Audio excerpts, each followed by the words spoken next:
lá, gente, a gente vai voltar a falar sobre o aumento nas tarifas do transporte público. Hoje, em Guarulhos, já teve aumento, já tem gente pagando mais. O aumento aqui na capital começa no próximo sábado. Mas para o Leão Serva, que é jornalista, especialista em mobilidade, esse aumento nem precisava acontecer, não é isso, Leão Serva? Boa tarde. Márcia, Muito boa tarde obrigada por ter aceitado o nosso convite. Obrigado. Você diz hoje na Folha de São Paulo, que bobagem aumento de tarifa. É uma bobagem o aumento de tarifa? É um erro político, especialmente nesse momento de crise em que nós estamos vivendo, é uma penalização maior ainda para o usuário de transporte público, que tendencialmente são as pessoas mais humildes, né, de renda menor. Muitos desempregados que precisam se mover para buscar empregos e etc. E muita gente assustada com a crise. Então, aumentar o preço do transporte público agora é um erro, digamos assim, social. E também o mais grave, como eu disse na coluna, é que existem despesas que poderiam ser cortadas com uma melhor gestão e cobririam perfeitamente o rombo que a Prefeitura e o governo, no caso da Prefeitura de São Paulo, quer cobrir. Por exemplo? Os cobradores. Os cobradores são uma categoria de 40 mil pessoas, mais ou menos, são 3 turnos, deve dar 30 mil cobradores, mais ou menos, que oneram o sistema em 1 bilhão.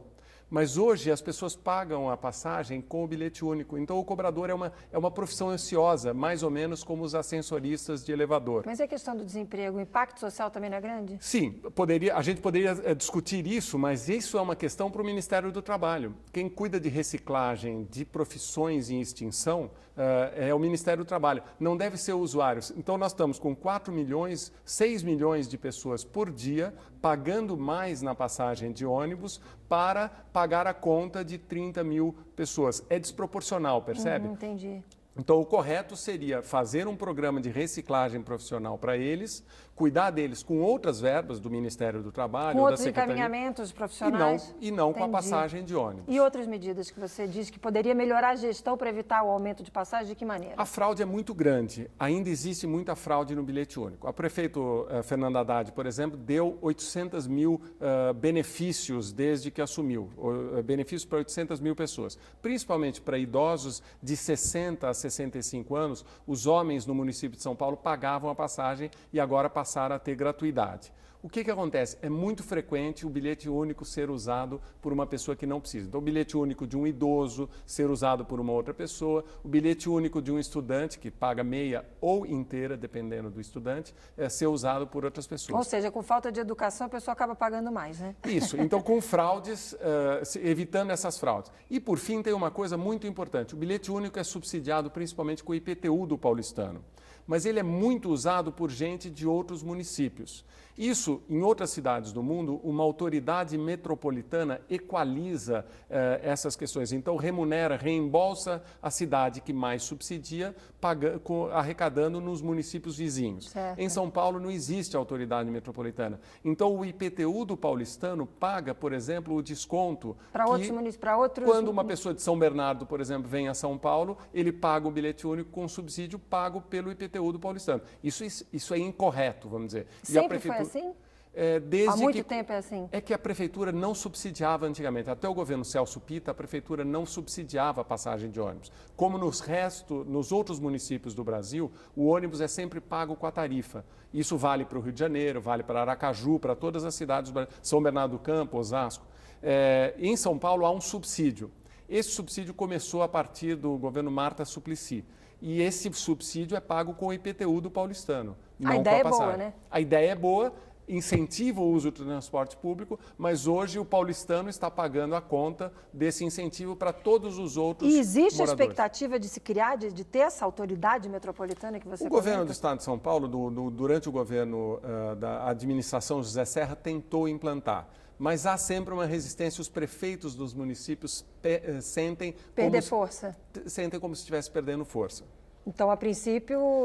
A princípio, o ideal seria começar a fazer, porque se você começa hoje, digamos que leve 15 anos. Se você começar daqui a 15 anos, só vai estar pronto dali a 30, né? E qual é a expectativa que você tem? A gente, sabendo que teve a tua entrevista, a gente procurou, como eu disse agora há pouco, a assessoria da Prefeitura e não tem dúvida, o reajuste vai acontecer, começa a valer no próximo sábado. Mas você ainda tem uma pequena esperança de que ele não vigore? Infelizmente, não. Eu acho que deveria ter sido melhor preparado. Acho que o prefeito Haddad é quem vai pagar pagar a pior conta, porque ele é candidato à reeleição esse ano, e não existe nenhum item de todos os itens da prefeitura, que a prefeitura faz, saúde, educação, enchente, água, trânsito, nada é mais importante para a avaliação que o munícipe faz do seu prefeito do que o transporte público. Parece incrível, mas esse impacto é muito, vai ser muito difícil para o Haddad superar. Já o Alckmin, por exemplo, que deu aumento nos ônibus, no trem e no metrô, tem 2 anos pela frente para superar. Para correr atrás.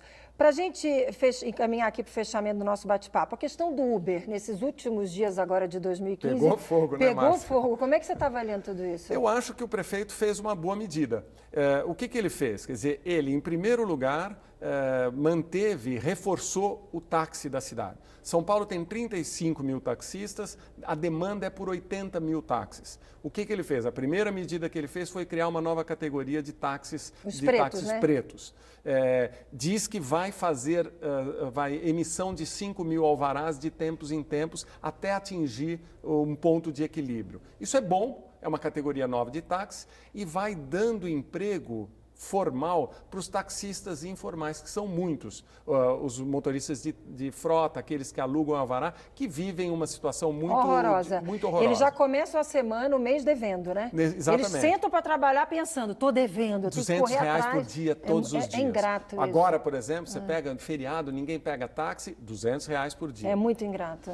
E agora, ao formalizar o Uber, ele também deu uma situação em que, se o Uber quiser se formalizar, ele vai pagar impostos pelo uso das vias públicas. Então, ele formaliza com cobrança de impostos e etc. E ele pode fazer isso por decreto?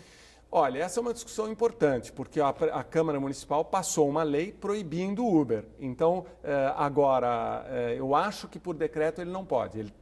Ele está tentando fazer por decreto, mas eu acho que ele verá que vai ser... Vai ter que passar pela Câmara. Tem que passar pelo Legislativo, sim. Então vem mais polêmica à frente. Vem uma polêmica que eu acho que vai ser menor do que a do ano passado. Vem cá, antes de encerrar um bate-papo contigo, está chegando uma última informação aqui para mim. Deixa eu ver o que é sobre as escolas. É isso, Priscila Nascimento? É uma correção. Na verdade, a gente falou de matrículas de alunos nas escolas públicas estaduais ocupadas. A Secretaria de Educação informa que as matrículas precisam ser feitas diretamente na escola em que o aluno quer estudar. Se o estudante quiser se matricular numa das 8 escolas que ainda estão ocupadas no estado, o aluno ou a família dele precisam procurar a Diretoria Regional de Ensino para, então, garantir essa vaga. Gente, super importante, então, esse esclarecimento que a gente está fazendo aqui. Agradeço a assessoria da Secretaria de Educação, que está acompanhando, está ligadinha, está vendo a gente ao vivo aqui e nos comunicou que a gente tinha feito essa informação equivocada, então está aí a explicação. Leão Serva, para a gente fechar, então, um ano de muita expectativa, né, 2016? Sim, um ano muito importante para a mobilidade e começa mal com esse aumento de passagens que vai ser duro para a população. Mas você vai estar acompanhando positivamente na expectativa de que tudo que foi feito até agora para melhorar o transporte, porque muita coisa boa já foi feita, né? Sim, 14% dos usuários de carro estão deixando o carro em casa. Isso é muito importante. Isso não podemos voltar atrás, porque isso melhora o trânsito da cidade. E tem uma pesquisa que mostra que quando aumenta a passagem, diminui o uso do transporte. Sim, mais ou menos na mesma proporção do aumento. Isso que é chato. E é 8% de aumento pressiona 8% de queda no número de usuários do transporte público. Muito bem. Então, você, por favor, se despeça do nosso público aqui, desejando um feliz 2016. Feliz ano novo para todos. Vamos ver que a gente tem um ano melhor do que foi 2015. E você, como sempre, convidadíssimo. Quero te pedir que continue acompanhando essa polêmica do Uber para voltar aqui para explicar para a gente tudo que está acontecendo na mobilidade de São Paulo, a maior cidade do estado. Conte conosco. Muito obrigada mais uma vez. Obrigado, até uma próxima oportunidade.